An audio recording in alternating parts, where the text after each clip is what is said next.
Kieslowski pertenece a un grupo de directores que piensan que el cine debe plantear problemas morales. De hecho, pertenece a un grupo que más o menos dice esto, ¿no? El cine de dilemas morales. Y toda su obra, desde sus inicios como estudiante de cine, hasta su última obra, que es otra serie de películas que se llama La Trilogía de Colores. De pronto la habrán escuchado, rojo, blanco y azul. Tratan temas morales, dilemas morales.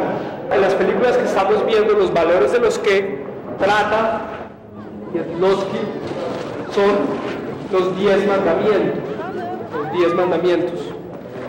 Entonces, en toda la obra de Kieslowski hay esa preocupación por que el cine refleje o trate problemas morales, ¿sí? Dentro de la cotidianidad de sus personajes. O sea, no es un cine demasiado complicado ni abstracto ni general, sino que trata esos problemas morales dentro de la cotidianidad de sus personajes. Y ya hablando un poco más de las películas, pues me gustaría también contextualizar en qué momento aparecen este decálogo en su país, en Polonia, porque es importante ver cómo los cineastas se manifiestan a través de sus películas en momentos, en circunstancias en que parece que los países y las naciones necesitaran esas películas. También hay que pensar que las sociedades necesitan películas, necesitan obras de arte que manifiesten, expresen lo que viven sus países en cada momento. Entonces, en la época en que salen estas películas, a finales de los años 80, recordemos que esta es la época de la cortina de hierro, la época del socialismo soviético, el final del socialismo soviético, de la Unión de Repúblicas Socialistas Soviéticas ya desaparecida. Es el final de este periodo, ya se va a acabar, ya estamos próximos a la caída del muro de Berlín. Entonces, Kieslowski ve que es necesario, percibe que de lo que está en el ambiente y en la atmósfera de su país es la destrucción o la transición más bien de un sistema político a otro.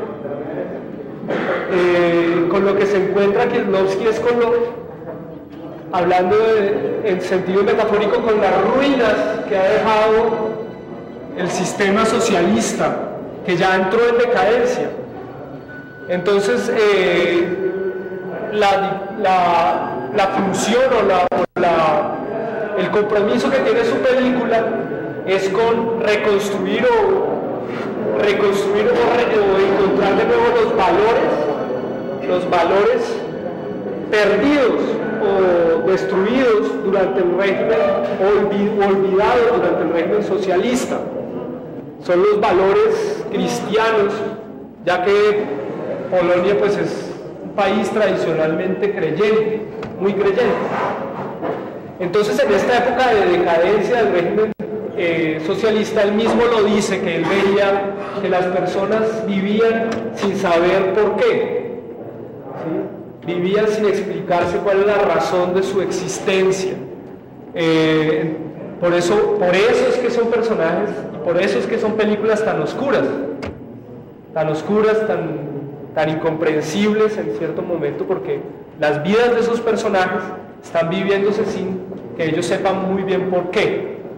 Entonces, así como los 10 mandamientos en la historia del pueblo de Israel aparecen cuando estaban pasando por el desierto de Egipto a la tierra prometida, así como los 10 mandamientos aparecen como las normas para vivir en el desierto para el pueblo de Israel, así mismo Kieslowski tiene una visión para su pueblo y entrega estas películas como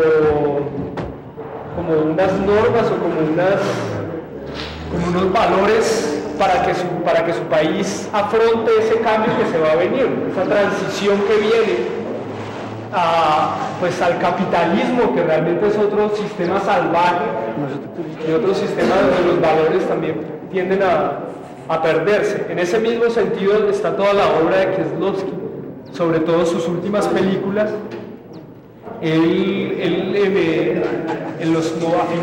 A mediados de los 90 declara que se va a retirar del cine. Se retira totalmente del cine y muere muy pronto, muy pocos meses después de haberse retirado. Como ven, pues es un cineasta bastante, pues muy importante, ¿no? Sobre todo porque ha reconocido pues qué es lo que su país necesita del cine, qué es lo que Europa necesita del cine.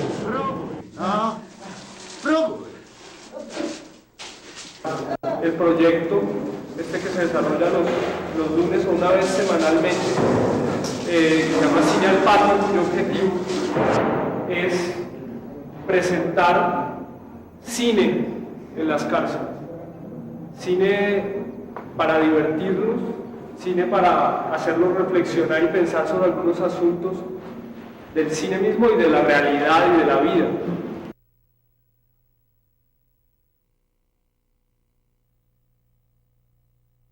Christoph es un hombre de mediana edad y su hijo Powell tiene unos 11 años.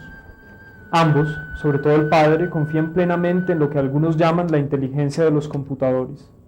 Christoph no es propiamente un hombre creyente. El niño muere patinando en un accidente. Su padre se niega a aceptar tan dolorosa realidad ante un Dios contra quien se ha rebelado. La película del primer mandamiento, a mi modo de ver, es una historia que narra una de las muchísimas formas que tiene el Creador para manifestar su poder ante cualquier ser humano.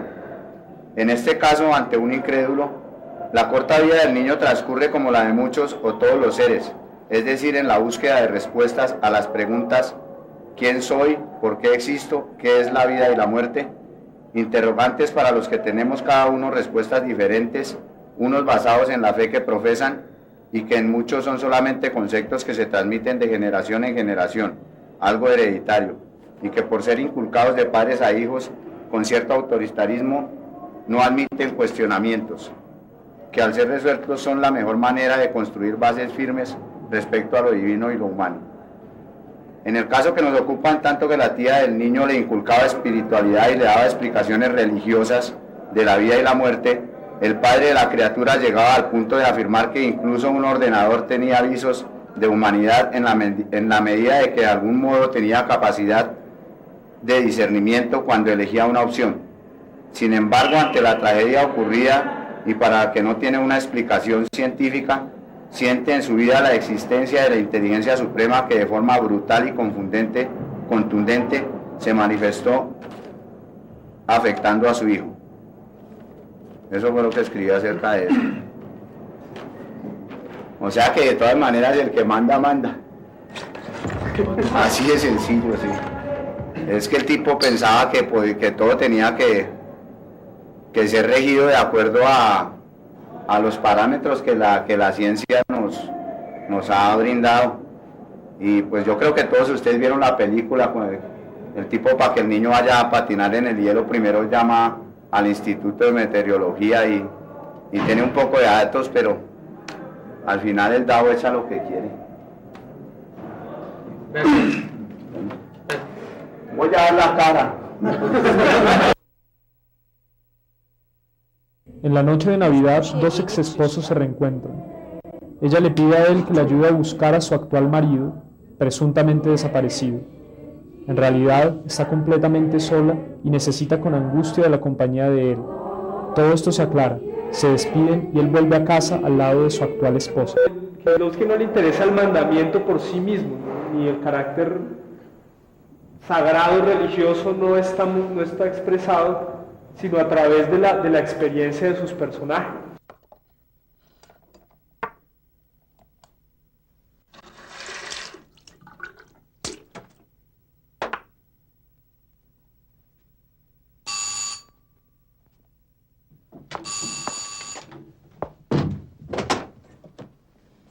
Antímago. Porque a través de esa mentira, prácticamente estoy diciendo, no, me estoy ganando un amigo, pero me estoy ganando es un enemigo. La mentira va hasta cierto punto que hasta de pronto llega, como el asunto de este que iba a ser presidente de la República, hasta cierto punto que se destapa la olla y ¡prum!, caen ahí más de uno. Y hay más de un político metido ahí, más de una persona que está contaminada ahí. Vi que digo antes de esta película es pues de que cómo llega una persona a hacer cualquier cosa para estar con una persona, con esa persona la van a envolver pues para estar ahí también, se deja llenar de mentiras para estar ahí pues con la persona y que eso más que todo fue lo que... Sí, también esa película es buena para nuestras propias vidas, ¿por qué? Porque nos enseña a reconocer los errores también de la vida, los errores que cometimos nosotros un día, ¿sí o no? Porque ahí nos mostraba que estaba hablando sobre la mentira, estaba hablando aún del engaño, aún estaba hablando, pero lo más importante que estaba hablando ahí también, que nos dimos de cuenta en la película, la sinceridad. La sinceridad del tipo. ¿Por qué? Porque aparte que tenía 2 mujeres, ¿cierto? No tuvo necesidad de estarse acostando con otra persona ni nada, ¿sí o no? Aparte que respetó a su esposa, ¿sí o no? Mientras que la otra mujer no estaba esperando eso, estaba esperando otras cosas. Nosotros como seres humanos y como hombres siempre tenemos la tendencia de ser débiles por la carne, ¿cierto? Por las mujeres, ¿sí o no? Sí. Por lo general la mujer le dice a uno que no haga esto y uno no lo hace. ¿Por qué? Porque no la quiero ver que me ponga de mal genio, ¿cierto? Y ahí la mujer nos estaba enseñando eso y el tipo tenía carácter, ¿sí? Él dijo, yo respeto. Ahí nos trajo enseñanzas buenas. Pues sí, lo que más entendiera que de pronto ella necesitaba mucho de afecto y que en un momento se le presentó la oportunidad, de pronto más o menos 3 años antes de la película, o sea, 3 años antes se le presentó la oportunidad que tenía el novio y pues se consiguió otro novio, pero pues dejó a él por el otro. Entonces después, ¿qué pasa? Y sucede que ella, pues el marido la dejó porque tenía otro hogar y pues ella se sintió sola y pues el amor del otro muchacho pues la golpeó y pues se sintió con ganas de tener afecto de él y fue a buscarlo y por eso ella dijo mentiras que necesitaba decir para poder estar con él en ese momento. Que esa enseñanza de esa película es por lo menos estar seguro uno de una persona que de verdad quiere, de pronto no se arriesga a poner en peligro una relación que tiene muy firme por algo que se le aparece. Y es muy bonito que por lo menos una mujer se dé cuenta que hay hombres o vemos hombres que de pronto se respetan a sí mismos y respetan la pareja que tienen. Ok, claro. Eso está bien, así es. Porque hay muchos hombres todavía. En tiempo pasado me ocurría a mí que uno de hombres se siente hombre de pronto teniendo 2, 3, 4 mujeres, ¿sí entiende? Pero para mí ahora, con mi nuevo pensamiento que he adquirido, para mí es lo contrario. Respetar a una mujer, tener una mujer y quererla como se debe, eso es ser valiente, ser serio. Exacto. Ser bueno. Pues yo no sé, yo no soy tipo de la mujer. No, pues yo creo que es que uno está con la persona que se siente bien. Así es. Porque yo he tenido, pues aquí en la cárcel y afuera mujeres, yo he estado con ellas, yo he tenido sexo con ellas igual. Pero pues igual me aborrece y... Sí, entonces pues es que yo no creo que pues de que una sola mujer, pues sí la que uno quiere, pero usted sabe que tiene que haber un trayecto de una etapa de ir buscándola. Esto, la vida lleva esa etapa, ¿no? Usted con la primera mujer que se case o que tenga un hijo o algo, no va a terminar su vida. Porque pues yo tengo un hijo ya de 5 años y no, pues yo estoy separado con esa vieja hace un poco de tiempo y pues por aquí en la cárcel, peor, imagínese. Y pues tengo una pelada, pero pues tampoco es la mujer de mi vida, entonces pues yo creo que tengo que seguir buscando hasta que la encuentre. ¿Cierto? No va a llegar el día donde usted dice, yo ya tengo tanta edad y yo no encontraba la mujer ideal para mí. Lógico, uno tiene, desde la niñez uno empieza a conocer a las mujeres va a tener su novia, su amante, ahí para arriba, y va a llegar el día en que le llegó una y le dio en el corazón, y esa es su mujer, si usted la quiere de verdad, ¿sí entiende? Porque si uno va a decir yo la voy a buscar y va a durar buscándola toda la vida, entonces engañó Al principio pues yo yo tenía algunas dudas sobre la pertinencia de pasar el decálogo, porque pues podía prestarse para una confusión, una referencia directa a lo religioso. Algunos al principio me preguntaban que si eso hacía parte de un catequismo o si una catequesis o un proceso de grupo religioso acá, pero me di cuenta que estas películas hablan sobre lo esencial de la vida humana, ¿no? Porque toman los 10 mandamientos como las 10 cosas esenciales de la existencia humana, y narran las 10 historias a partir de las experiencias cotidianas de sus personajes. Entonces los presos las han disfrutado mucho, las 3 que hemos visto, y creo que queda claro que su mensaje pues se refiere a la vida, ¿no? a la reflexión sobre las cosas que han vivido antes de estar en este centro penitenciario, y cómo deben asumir estos años de condena como una oportunidad para proyectar su vida a partir de unas reflexiones sobre sus vidas, ¿no? Entonces creo que las películas ayudan mucho a plantear esos problemas con cada uno, ¿sí? Con cada uno en su interior. Hoy vamos a realizar una reflexión sobre las películas que hemos visto del decálogo de Kieslowski, ¿no? Y ya prácticamente lo hemos cubierto todo. Podemos empezar por esta, que es la número 4. ¿Cuál será como la reflexión? Anka convive con quien piensa que es su padre. Un sobre amarillento, el cual contiene una carta de su fallecida madre, puede revelar una nueva realidad, la verdadera identidad de alguien que, más que un padre, puede ser el amor de su vida. Por ejemplo, en este justamente la chica hace una falsificación para decirle a su papá que esa es la carta que dejó la mamá, pues, donde le cuenta que no es la hija y ¿cierto? Sí. Luego pues este otro bandido les hace también una cantidad de esas que usted llama triquiñuelas, por las que estamos una cantidad de mujeres acá.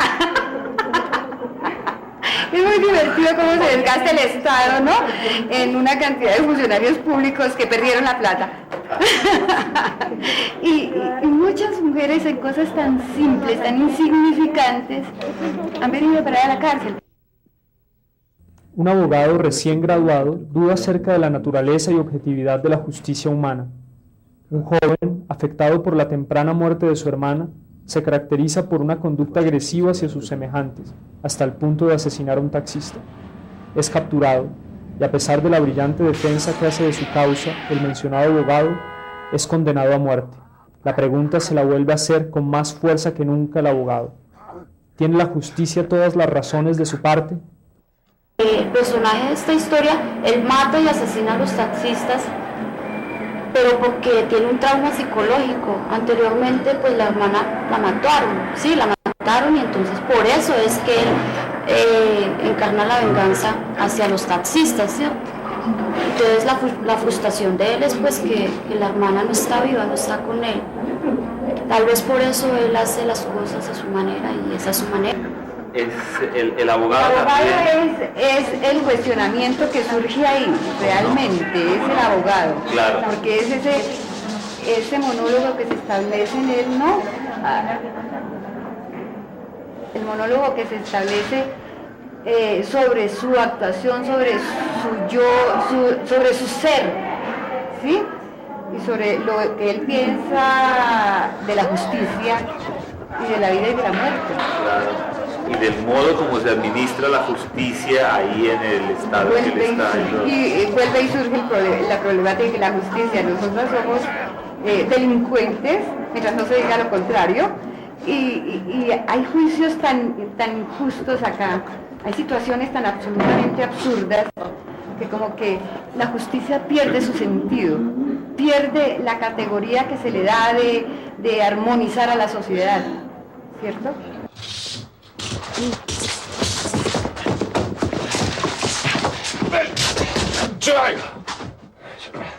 Mariusz!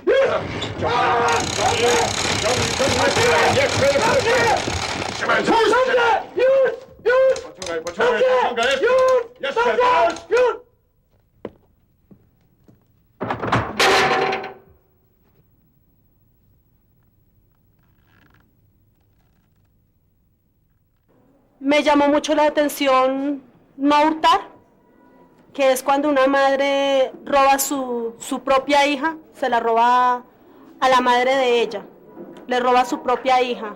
Ahí me llamó mucho la atención porque da a entender todo lo que es capaz una madre de hacer por sus hijos, hasta de robárselos a ellos mismos. El afecto de una niña se lo disputan su abuela, quien pasa por ser su progenitora, y su verdadera madre. La niña a duras penas alcanza a conocer a su padre. La madre huye con ella. La abuela la encuentra de nuevo. ¿Cuál de las dos mujeres tiene derecho a la maternidad?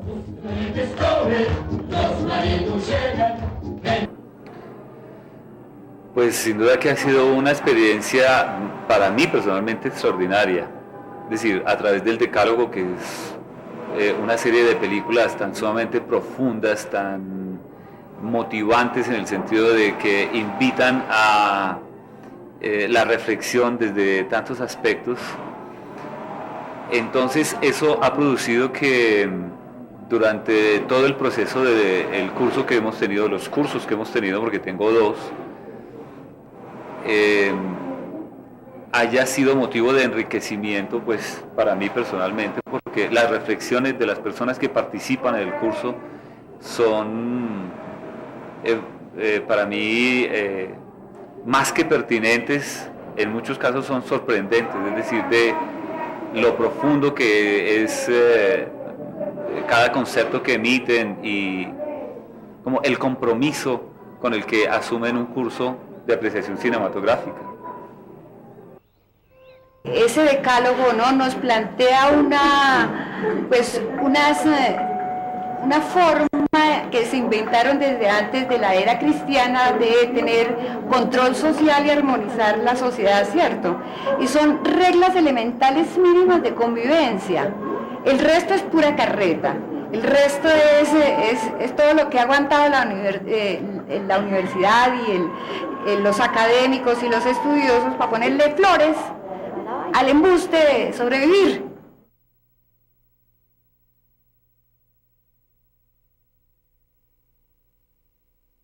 Hay dos cosas dentro de la película que se enmarcan muy bien, y una es que el contexto amplio es que la señora le quita la hija a su propia madre porque es por ocultar las cosas, de que como ella es la directora de la institución y el padre de la niña es un profesor, entonces ellos por ocultar ese marco, porque pues crearían como ciertas cosas dentro de la sociedad.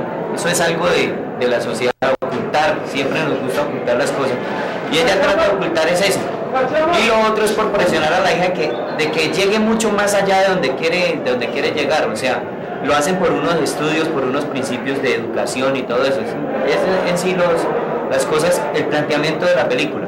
Simplemente la hija está tratando de recuperar el cariño de su propia hija, pero lo está robando, o sea, no está recuperándolo como tal, diciéndole que ella es su mamá y que toda esta cuestión, sino prácticamente le está robando lo que ella había perdido, o sea, lo que ya le habían robado a ella otra vez lo está robando, lo está recuperando de la misma forma.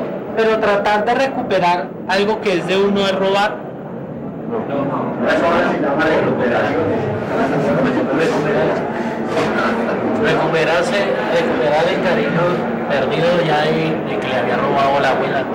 Eso no es robar, es recuperación. Recuperar lo que ya está perdido. Ella sí lo está robando porque no lo está recuperando de la forma en que debería recuperarlo.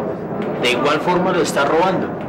Si ella de pronto se hubiese planteado de otra forma, hablando, comentando, explicando, podría haber posiblemente recuperado el cariño de la hija. Pero la película no nos permite a nosotros pensar, asumir, que no nos lo mostraron, pero no nos podrá permitir pensar o asumir que ella sí intentó hacer eso, pero no pudo por el carácter de la mamá. Es que hay que mirar cómo es cada personaje.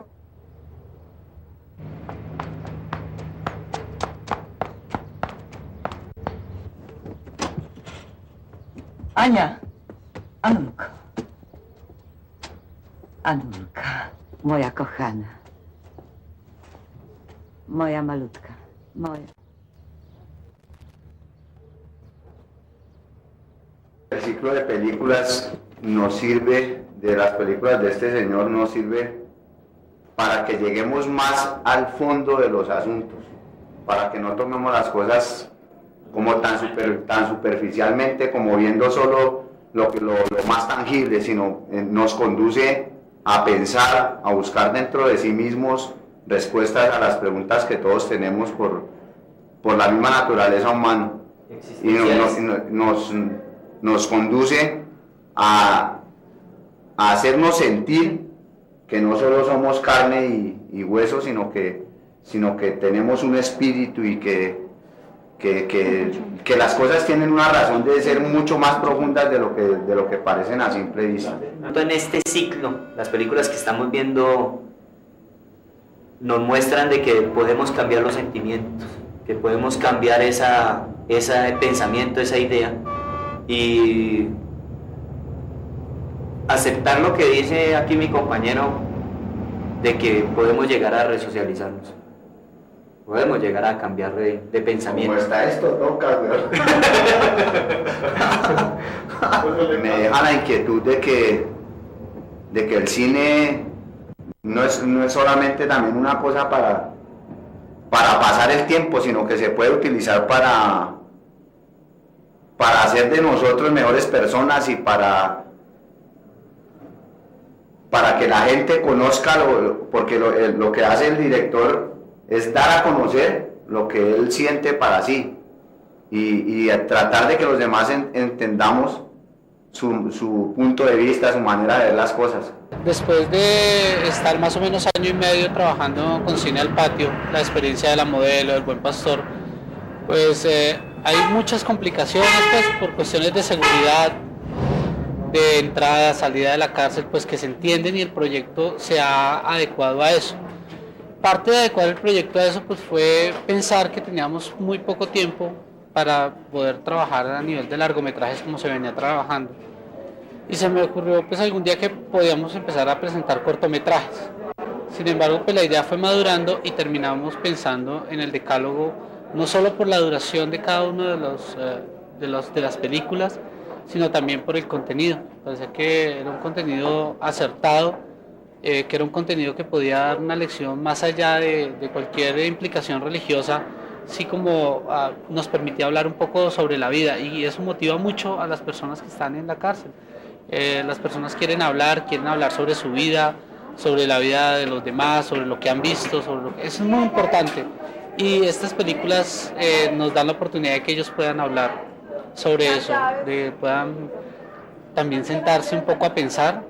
Y con el decálogo a mí personalmente me ha sucedido algo interesante, y es que ellos han estado más motivados a escribir su pensamiento, y eso me parece interesantísimo, que están escribiendo. Llevamos no muchas películas y llevamos una buena cantidad de textos para la cantidad de películas que hemos visto.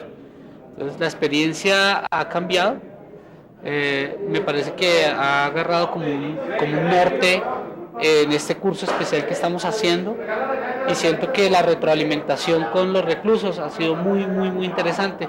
Son películas que se podría pensar, como lo hemos discutido alguna vez, digamos que tengan cierto nivel de exigencia para el público. Sin embargo, son películas tan bien hechas, es cine tan bien hecho, que realmente le llega a cualquier persona, y efectivamente les ha llegado a ellos de una forma muy interesante.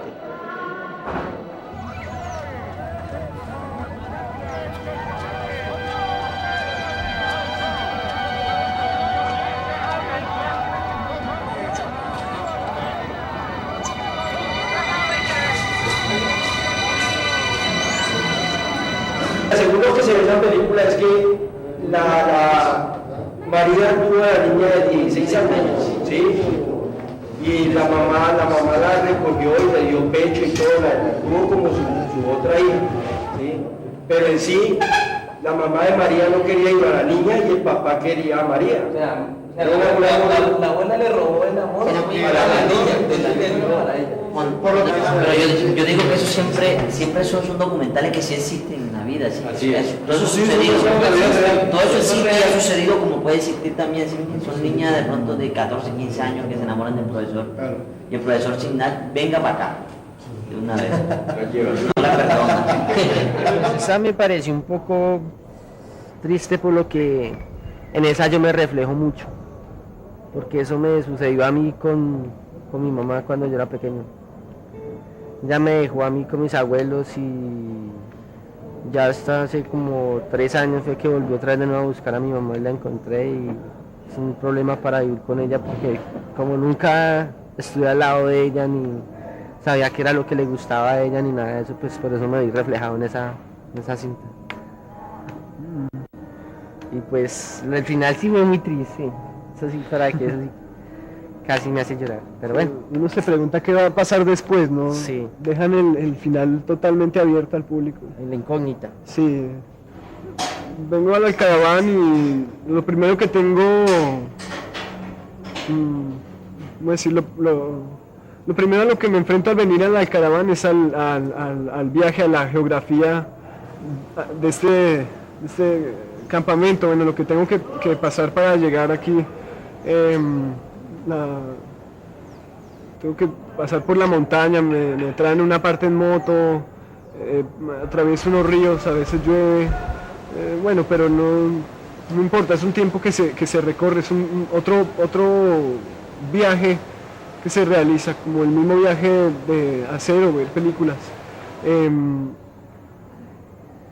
Cuando llego, bueno, tengo que enfrentarme a los papeleos y a los procesos comunes y corrientes de las instituciones para entrar a algún sitio, las firmas, los sellos, las huellas digitales. Llego y los internos siempre están dispuestos a ver, a colaborar, a dejarse sorprender quizás por las películas. Me parece que el decálogo tiene otra característica, otro poder, que es formar una atmósfera, reunir a los espectadores pues en esa idea de serie. Los espectadores van a esperar ver el próximo capítulo, van a esperar hacer conexiones entre capítulo y capítulo, cuando son pues unitarios, cada cual es una historia distinta.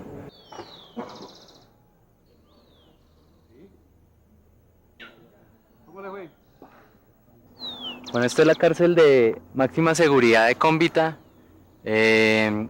pues construida hace como 5 años, bueno, no sé bien. Acá están también desarrollándose el programa de Cine al Patio con el curso del Decálogo, las películas de Krzysztof Kieślowski, y ha sido pues una experiencia muy interesante porque a los internos de acá pues ha llegado a interesarles mucho el tratamiento de los temas y el tratamiento de la ambigüedad de la vida en las películas del Decálogo. Y pues se han sentido pues como a tal punto interesados que han escrito ya varias cosas y pues quieren digamos como desarrollar pues como ideas alrededor de eso de los temas del Decálogo. Pues es un grupo como de unos 20 más 25 por ahí, 25 internos. El programa con ellos ha sido bien interesante por su interés y por sus aportes a lo que es unas películas que tratan de la ambigüedad de la vida, de la moral, de los problemas existenciales. Ha sido bien interesante. Siempre pedían películas de acción, pero ya ahora a lo largo de los decálogos que vamos para el 5º, ya están muy interesados y quieren es ver y hablar sobre el Decálogo. Los sigo conociendo poco a poco porque las condiciones, digamos, de seguridad pues son extremas, ellos llegan esposados. La mayoría han pertenecido a la guerrilla, son presos políticos, digamos.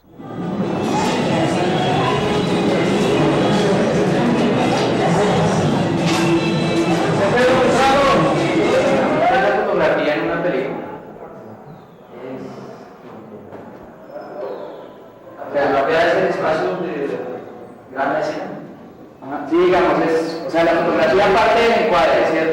O sea, que el encuadre es pues lo que está en cuadro. En la fotografía se manejan elementos como, bueno, las luces, las sombras, el color, que todo eso, digamos, junto y el movimiento de la cámara además, todo eso junto nos da como resultado una atmósfera. Y esa atmósfera pues tiene que tener, digamos, en las películas consecuentes como una relación con la historia o una ampliación de lo que se está contando. Sí. Recuerden que hablamos de eso justo para esta película, pues como para analizar la fotografía de esta película. Bueno, entonces, quisiera que vieran un pedazo y primero me traten de describir lo más fielmente que puedan la fotografía. Es demasiado oscuración, si uno ve los rostros siempre en un lado llega la luz, en otro lado no. Y creo que todas estas dos películas de las que hemos visto el decálogo, creo que todas son similares. La fotografía se caracteriza por ser oscura. Primeros planos, sí. ¿Te acuerdas que hablamos del tamaño de los planos? Acá lo que más hay es primeros planos, ¿cierto? Que es la cara. Esta música no es, digamos, redundante, ni obvia, ni... O sea, puede ser usada en muchos momentos. O sea, si ustedes ven la película, la usan en distintos momentos. Solamente como que el sentido se lo da lo que ocurre con los personajes y los planos. Acá este plano que digamos muestra la acción de que los carros se van y se despiden, digamos, está también llenado, digamos, por la música. O sea, es como que la música ocupa todo este espacio, todo el espacio del drama en ese momento. No establece una moraleja como tal, ¿sí? No es esto es lo que está bueno y esto es lo que está malo, ¿no? O sea, no está diciendo eso como tal, sino está dejando como las opciones, los caminos, está planteando que es como que necesariamente lo bueno no es lo que está escrito en piedra, ¿sí? Digamos, sino que hay como otros caminos y que eso mismo puede llevar como a otro nivel de vida, a otro nivel de elaboración de los mandamientos. Claro, uno aprende harto, cambia la manera de pensar muchas veces con ver algo diferente. Son interesantes porque son cosas que uno no las veía antes porque pensaba que eran películas viejas, pero entonces uno no va al sentido de lo que sea viejo, sino que ellos reflejan en cada cinta. Entonces uno va aprendiendo las bases del cine, va aprendiendo cosas diferentes que nunca había visto en una vida. Porque no ha querido, ¿no? Porque no ha querido interesarse por el tema. No aprende en base a eso sobre la vida de uno. Que hay que cambiar ciertas cosas para poder llegar donde uno tiene que llegar. Se han sentido, digamos, tocados por los temas que tratan las películas y hemos llegado también a profundizar en la forma como están contadas. Y el grupo ha tenido, pues como llevamos unas 6 clases, ha tenido un pequeño altibajo, pero se ha mantenido y hay personas muy interesadas y que pues como que reflexionan mucho sobre lo que pasa con las películas ahí dentro del grupo. Entonces el grupo le ha interesado mucho y ha respondido bastante. Es complicado a veces en las cárceles por razones que uno no tiene, digamos, dentro de la vida diaria por fuera de una cárcel, que es que el almuerzo lo dan a determinada hora, digamos, por ejemplo a las 10 de la mañana, a veces lo dan a las 11. Entonces cuando de pronto ellos se han quedado y han tenido que pedir que les guarden el almuerzo, pues ha sido difícil para ellos porque a veces no se los guardan, entonces pues a veces no almuerzan, pero han estado ahí, entonces eso ha sido pues como lo gratificante.